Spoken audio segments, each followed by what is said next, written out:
My name is Sharon. I would have been 20 years old this year. Cancer took my life away when I was 18. I went through a lot of pains throughout my life, besides the physical pain that cancer had brought me. But I faced all my pains and fears with courage, and now I want to share with you my story. I was born to loving parents and an elder brother, Derek, in 1989. When I was 5, my mom gave birth to my younger brother, James. My childhood was quite typical: birthdays and family trips. When I was 10, my parents divorced. After that, Derek stayed with my mom, while James and I lived with my dad. One day in early 2006, my ankle started to hurt. At first, I didn't suspect anything serious, but then my knee started to hurt too, and the pain got worse. So my dad took me for a checkup at the hospital. Then, the bad news arrived. I was diagnosed with Osteosarcoma, a type of bone cancer that usually happens to teenagers. It was just before I turned 17. The moment she's ill, that stopped the access really. I did not get any access to her really.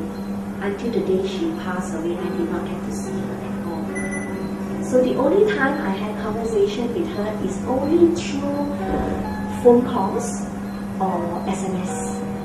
Since my mom didn't get to see me after I had cancer, she only got a glimpse of my battle with the disease and my pains through my journals and sketches.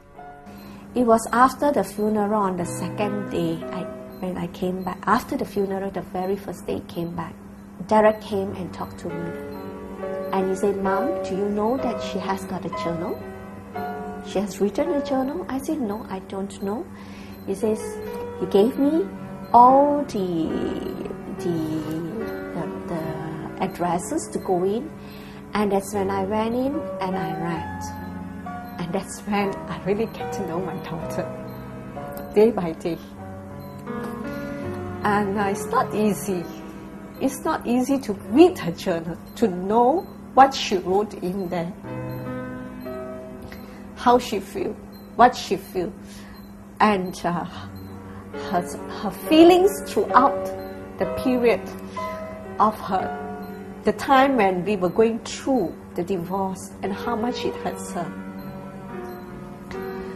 And as I read through her journal, I get to know her more. And I get to know the type of person she is and how big a heart she has for everyone. And I didn't know that she's such a gifted child to be able to write that way. And I didn't know that she actually wrote a lot, you see.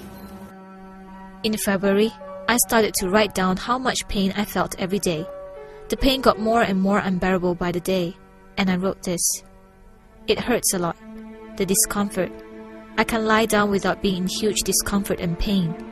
My body aches and my hips are badly sore. It makes my condition worse for me. My thigh is wasted and aches as it cramps and tightens. My tumor is swelled twice the size of my leg and stings the skin. My ankle swells too, and the feet is in great discomfort. My hip joint till the end of my feet is in bad condition and hurts ever so badly. I can't relax. I can't distress from the pain and discomfort from the cramps, sore, aches, and pain. I don't know what to do. I pray and I pray and I pray, yet the swelling does not reduce. It hurts, and there's nothing I can do. On March 21st, 2007, I had to bid farewell to my right leg. It was amputated. I wrote, "You have lived and served me well the past 17 years. I could not make the best for you, but I gave my all. I'm sorry to have abandoned you." And when I read this, I felt that she's really something very unique and very courageous. I mean, if I'm in her position at that age and I have to go through this, I don't think I can take it. I also wrote about my conversations with God. This is my journal entry about it. I had a dream, many different ones, and in one, I felt God spoke to me. I spoke a lot with God, and when I woke up, sadly I was not meant to remember what the conversation was about. I knew it couldn't just be a dream because I was mumbling when I opened my eyes. I was sad and cried. I did not remember what I talked with God about. but I felt he finally talked to me. He gave me an answer, a reply, an explanation.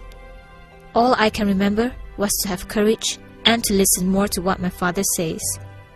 During the whole time of her illness, she was always very courageous, especially when she did not say or react to the way we would see how someone would be courageous. But in her own way that we know right now, she was very courageous, and especially in her journals that she wrote, then we only realized that there was more to her, more to what we actually expected, you see. And she was very faithful also in, especially what I never expected or my dad expected in her faith, in praying to God, in holding on to, her beliefs and all. And her courage has been the main factor that has been helping her to go on through this period when she was ill. It is a very unique situation where the story of this girl's life, as I step out from it, and I was looking into the whole thing, it's a girl who has got a life, who has got a courage, who went through a lot. And I noticed she never complained, she never made any murmurings or, or throw tantrums or to get attention for herself, you see. She just take it as it goes.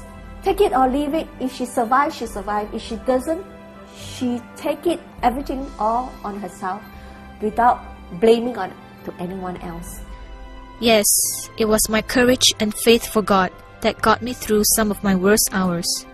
Next time, I'll tell you more about how writing journals, doing sketches, and cosplaying made me stronger to face the adversities in my life.